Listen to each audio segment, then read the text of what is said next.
धियो यो नः प्रचोदयात्। आप सभी को प्रणाम। पिछले स्वाध्याय में गुरुदेव ने सूक्ष्म शरीर की महत्ता बताई थी और आसन संकट जो हैं उनके निवारण में देवी हस्तक्षेप बताया था कि किस तरह से मनुष्य द्वारा बिगड़ी हुई परिस्थितियों को दैवीय हस्तक्षेप से ही उपयुक्त मार्ग पर लाया जा सकता है। अब परम पूज्य गुरुदेव बता रहे हैं कि ये जो हम कर रहे हैं, सूक्ष्मीकरण की जो साधना हम कर रहे हैं, इससे लाभ जो होंगे वो प्रत्यक्ष तो लगता है कि जैसे घटा हुआ हमें, लेकिन परोक्ष यानी अप्रत्यक्ष रूप से इसके लाभ ही लाभ हैं। अब परम पूज्य गुरुदेव सूक्ष्म शरीर की रचना एवं इसमें उपस्थित कोष, चक्र आदि के बारे में संक्षिप्त जानकारी देंगे और उनको अगर उत्तेजित किया जा सके या किसी साधना द्वारा उन्हें गतिशील किया जा सके तो उनसे हम क्या क्या कार्य कर सकते हैं और वर्तमान जो परिस्थितियां हैं उनमें उनका क्या उपयोग हो सकता है, इस संदर्भ में परम पूज्य गुरुदेव ने बताया है। तो आइए स्वाध्याय शुरू करते हैं। प्रत्यक्ष घाटे के पीछे परोक्ष लाभ ही लाभ हैं। आदि शंकराचार्य, संत ज्ञानेश्वर, विवेकानंद, रामतीर्थ चारों स्वस्थ, मनोबल संपन्न और तपस्वी होते हुए भी 30 वर्ष से ही कुछ अधिक समय जिए और शरीर त्याग कर चले गए। यह सामान्य घटनाएं नहीं हैं। इसके पीछे कुछ विशेष रहस्य और कारण है। उन्होंने देखा कि समय की मांग जितना करने की है उतना स्थूल शरीर की परिधि में बंधे रहने पर नहीं किया जा सकता। इसलिए सूक्ष्म शरीर को सक्रिय बनाया जाए। इस आधार पर कहीं अधिक व्यापक क्षेत्र में कहीं अधिक काम हो सकता है। हाथ, पैर, आँख, जीभ वाला शरीर दिन भर में एक छोटी नियत मात्रा में ही काम कर सकता है। उसके भोजन, विश्राम, स्वच्छता, नित्यक्रम, परिजन, परिकर जैसे संबद्ध परियोजनों में ही ढेरों श्रम समय खर्च हो जाता है। जो बचता है वह अन्यों की तुलना में भले ही अधिक हो, पर आत्मा की शक्ति तथा समय की आवश्यकता को देखते हुए प्राय कम ही पड़ता है। इस असमंजस को दूर करने के लिए उन्होंने उच्च स्तरीय शरीरों को वरीयता देने के लिए स्थूल शरीर का परित्याग करना ही उचित समझा। यह आपत्तिकालीन निर्णय थे।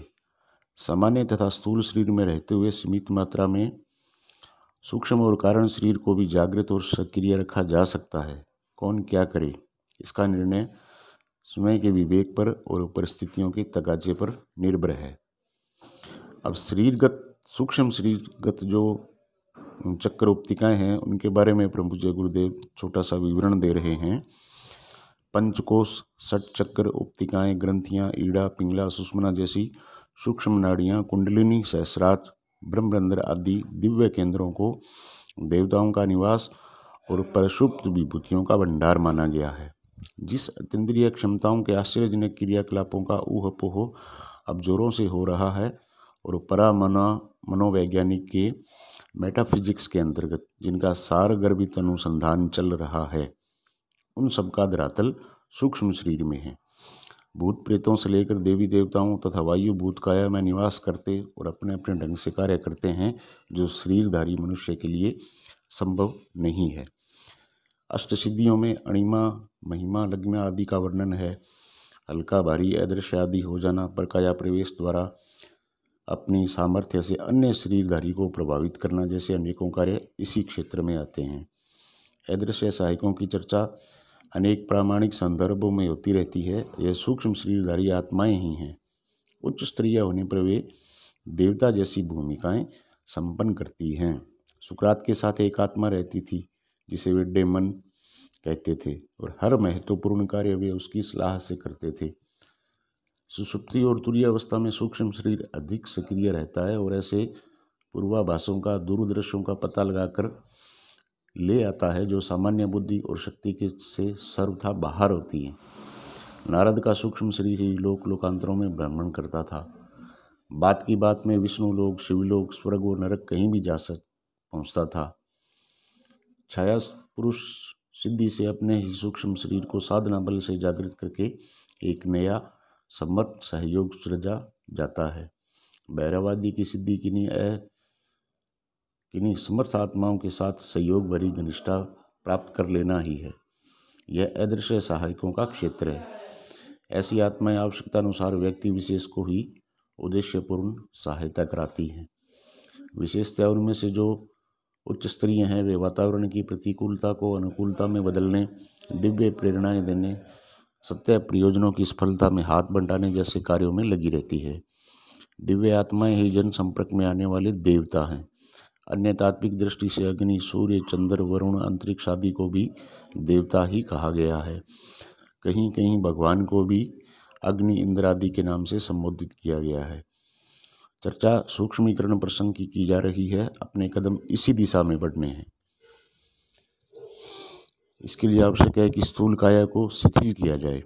आज शंकराचार्य ने जब शास्त्रार्थ में प्रवीणता प्राप्त करने के लिए राजा के शरीर में प्रकाया प्रवेश किया, तब उन्होंने अपने पुराने शरीर को उतारने के लिए सुरक्षित रखने की व्यवस्था कर दी थी। दोनों शरीरों को समान सक्रियता संभव नहीं। जागृति बढ़ेगी तो सुषुप्ति न रहेगी, और अगर सुषुप्ति बढ़ेगी तो जागृति को शिथिल होना पड़ेगा।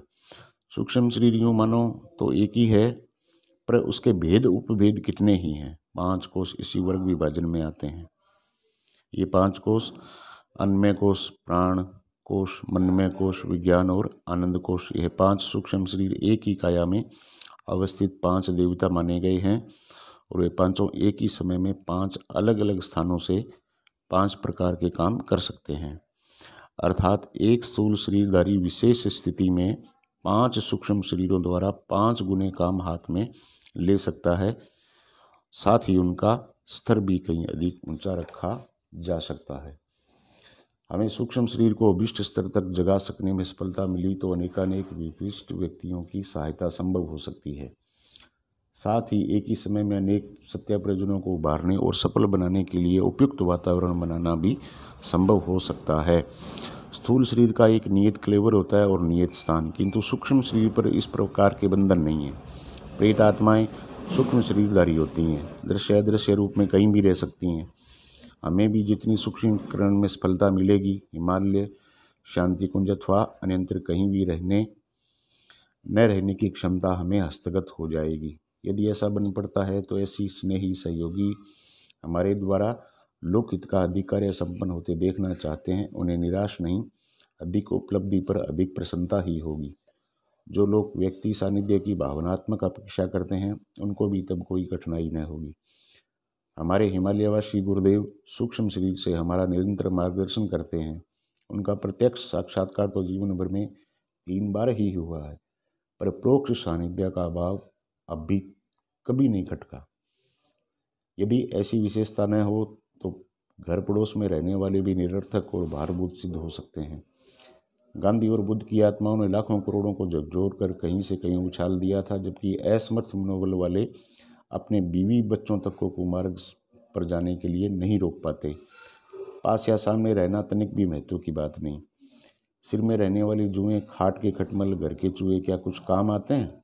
मच्छी मक्खर साथ ही रहते हैं, पर उनके सिवाय हैरानी की और किसी को क्या मिलता है? चोर लफंगे मोहल्ले पड़ोस में बसते और दिन भर वे कई बार आंखों के सामने से गुजरते हैं, तो भी कुछ प्रसन्नता नहीं होती, उल्टे चिंता ही बनी रहती है। इसके विपरीत दूरवर्ती चंदन वृक्ष अपने घर तक शीतल सुगंधित पवन पहुंचाते हैं। प्रदेश में नौकरी करने वाले शरीर से दूर रहने वाले पर भी परिवार को प्यार करते और पैसा भेजते हैं। इस दूरी में भी निकटता देखी जा सकती है। भगवान अदृश्य हैं तो भी हम सबका पूरा ध्यान रखता है।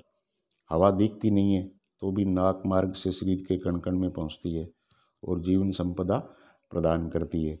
दूरवर्ती सूर्य चंद्र अपने अपने ढंग से अनुदान घर बैठे ही पहुंचाते रहते हैं। ये सब उनसे कहा जा रहा है जो हमारे आँख से ओझल होने पर स्नेह सहयोग न मिल सकने की बात सोचते हैं। उन्हें सूक्ष्म का प्रोक्ष का भी महत्व समझना चाहिए।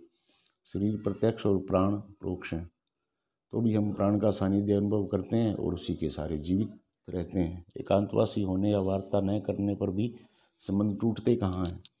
हम सब जिस सुदृढ़ श्रृंखला में मजबूती से एक साथ बंधे हुए हैं वह ऐसी नहीं है कि कच्चे धागे की तरह जरा सा आघात लगते ही बिखर जाए।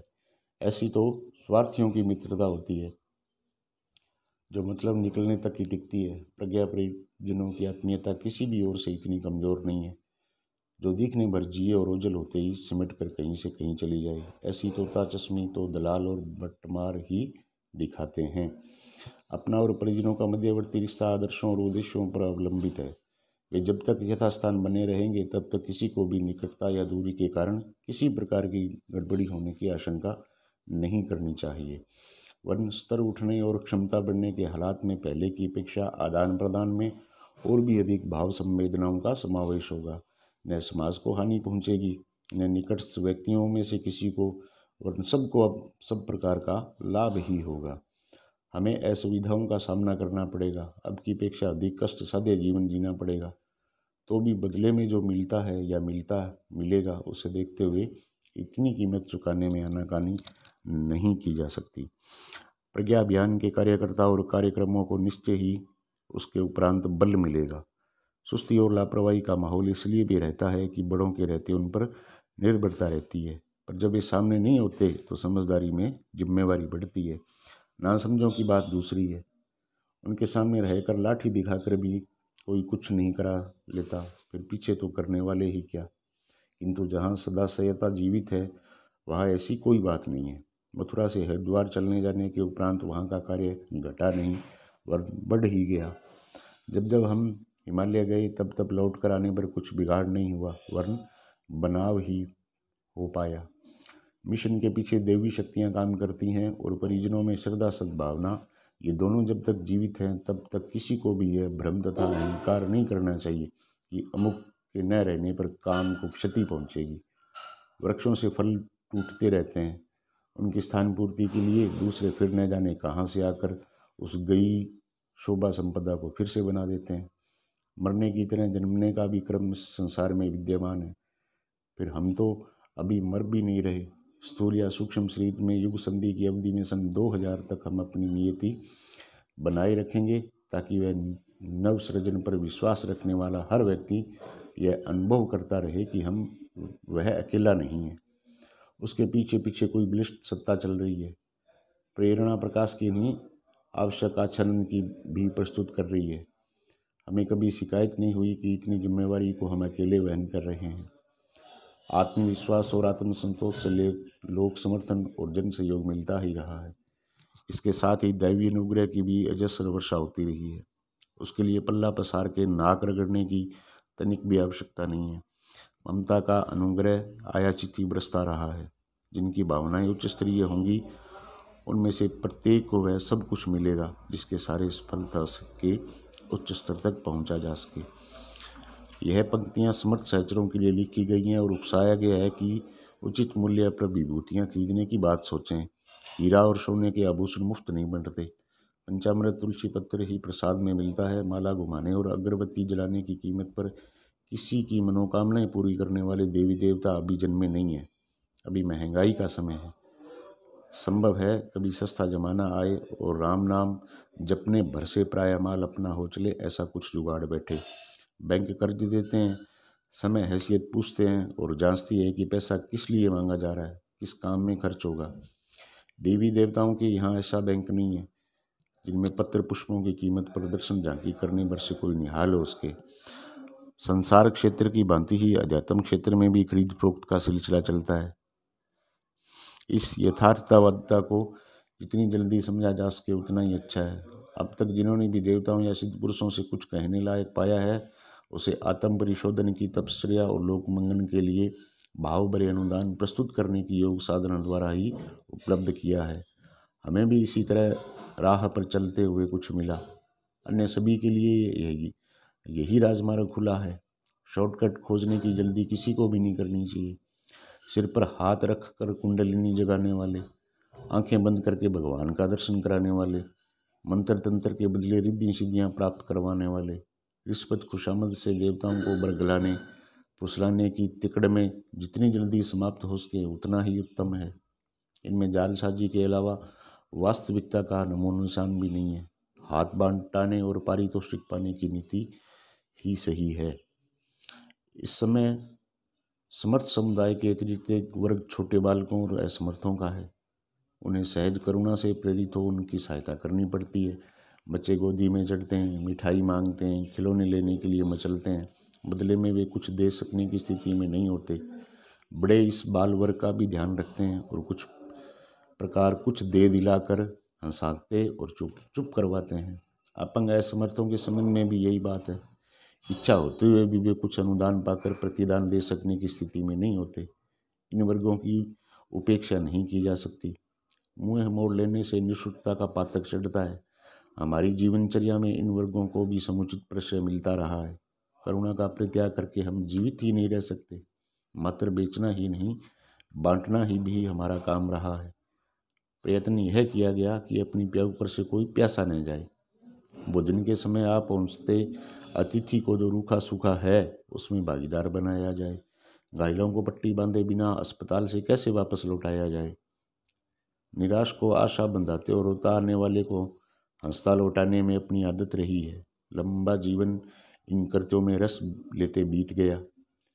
इसमें कितना किसका भला हुआ यह ईश्वर जाने, पर हमने ईमानदारी के साथ अपनी जिम्मेदारी निभाई और करुणा मिलाई है। बदले में जो आत्मसंतोष मिलता रहा उसकी पुण्य पूंजी भी धीरे धीरे करके जमा होती है और पर्वत जितनी ऊंचाई उसकी हो जाती है। एकांतवास में न मिलने के कारण कार्यक्रम में इस वर्ग को अपना व्यथाएं हल्की करने से वंचित रहना पड़े, ऐसा भी नहीं होगा। सुनने वाले कान और देखने वाले नेत्र अधिक सूक्ष्म और अधिक व्यापक होते जा रहे हैं। तब कोई बिना हरिद्वार आए, बिना भेंट दर्शन किए, बिना पत्र लिखे भी अपना हृदय खोलकर रखने और समुचित उत्तर पाने में घर बैठे भी सफल होगा। सूक्ष्म शरीरों के जागरण की श्रृंखला में एक को विशेष रूप से इसी के लिए सुरक्षित रखा और नियुक्त किया गया है कि आंसू पोंछता, सिर दबाता, मरहम लगाता और दुलार पुचकार सहित गोदी में बिठाता रहे। देने को तो कुछ तो पास रहेगा। सर्वथा कंगाल अभी भी रहना नहीं पड़ा। अतिथि सत्कार का लांछन अभी तक नहीं लगा। फिर होश हवास दुरुस्त रहते भविष्य में उस पर पटाक्षेप कर दें, ऐसा नहीं होगा। जो कमाने का अवसर मिलेगा उसका एक भाग पिछड़ों को बढ़ाने और गिरतों को उठाने में भी निश्चित रूप से लगता रहेगा। परम पूज्य गुरुदेव कह रहे हैं कि जब हमारे पांचों शरीर विकसित हो जाएंगे तब उसका एक हिस्सा यानी उनका एक शरीर क्या करेगा? जो रो रहे हैं उनके आंसू पोंछेगा, उनका सिर दबाएगा, मरहम लगाएगा और उसको दुलारेगा, पुचकारेगा और उसको अपनी गोदी में बिठाएगा। कहने का भाव परम पूज्य गुरुदेव का ये है कि मेरा एक शरीर यह काम करेगा जब हम स्थूल रूप से उपस्थित नहीं होंगे। सूक्ष्म शरीर से 5 बन जाने के बाद में इन पांचों को अलग अलग काम दिया जाएगा। इन कामों का ब्यौरा अन्यंतर है जो विस्तार पूर्वक आपको कभी फिर बताया जाएगा। अभी के लिए इतना ही कि उन पांचों में एक शरीर हमारे लिए या हमारे जो परिजन हैं उनके लिए सुरक्षित रहेगा। बाकियों के लिए भी काम निर्धारित है, परंतु वो यथा समय आपको बताया जाएगा। अब इसके बाद में परम पूज्य गुरुदेव ये कह रहे हैं कि इन दिनों हम जो काम कर रहे हैं वो काम क्या है और उससे भविष्य का निर्माण, यानी हमने जो घोषणा की है मनुष्य में देवत्व का उदय और धरती पर स्वर्ग का अवतरण, यानी इस पूरी सृष्टि को बदलना, इस पूरी धरती पर स्वर्ग जैसा वातावरण बनाना, इसके लिए हम क्या कर रहे हैं।